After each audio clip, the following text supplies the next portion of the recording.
Case হইলে এসে ওনারা চেয়ারে বসবে, এত সহজ না। বসছে তো 2 বছর পাও।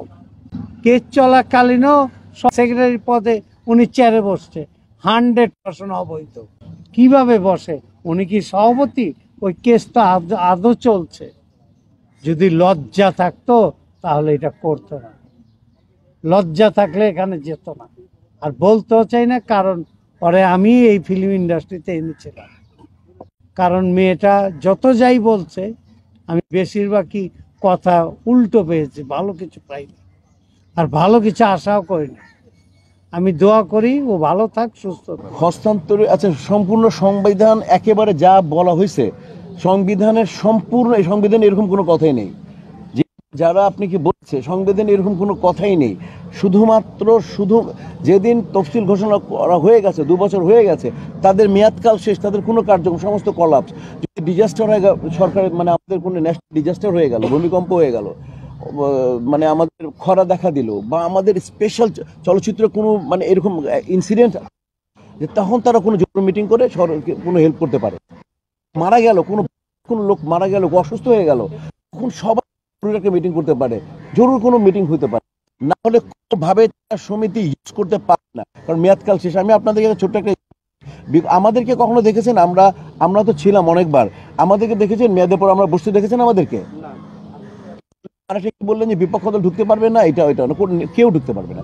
এবং এখানে মনে হয় আমি এটা সম্পূর্ণ অনিয়ম, এবং এই অনিয়মকে দেখার পর আপনাদের মাধ্যমে আমি জেনেছি, এবং আমি প্রধান কমিশনার খুসরু সাহেবকে ওয়াকিবহাল করেছি, এবং উনি কাগজ লিখে দিয়েছেন এখানে ব্যবহার করতে পারবে না। তাহলে তো কেউ ভায়োলেট করা হলো, যদি আপনি বলেছেন যে এখানে লিখে দিয়েছেন না প্রধান, যিনি নির্বাচন কিন্তু লিখে দিয়েছেন।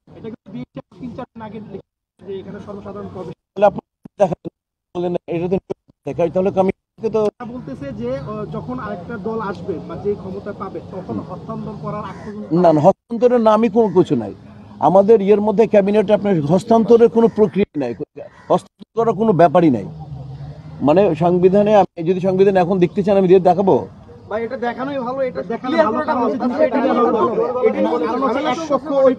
না মানে খুব না, একদম ক্লিয়ার, সম্পূর্ণভাবেই এটা অসাংবিধানিক, যে কোনোভাবে তারা মিটিং মিস কিছু ভিতর করতে পারবে না।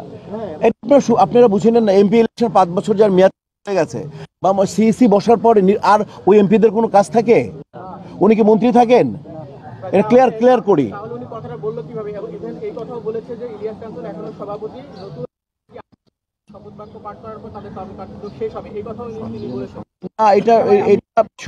শপথ একটা ফর্মালিটি, শপথের ব্যাপারটা শপথের নাই, এটাও একটা ফর্মালিটি। ডেফিনেটলি কার্যত। তোমরা কি মনে করো? দেখো ওইখানে যিনি প্রধান কমিশনার বলেছেন এখানে কেউ বসবে না, রাইট? প্রধান কমিশনের কথাটা তারা ভায়োলেট করেছে, দ্যাটস ফাইনাল। প্রধান কমিশন 3 দিন আগে লিখেছে নাকি ভাই? আপনি বললেন আমরা অবশ্যই লিখিত, আজকে যখন জানলাম আমরা অবশ্যই জানাবো। তো আপনাদের কালকেও করেছে, ওনারা কি পরশুদিনও বসেছিল?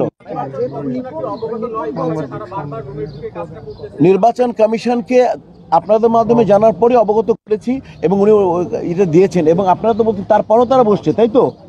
এই কার কাছে যিনি ফুটেজ, তারপরও তারা বসছে ওইখানে। এই ব্যাপারে আমরা ওয়াকিবহাল ছিলাম না, আমরা অবশ্যই জানাবো তাহলে, যে এটা সংবিধান বিরোধী অলরেডি।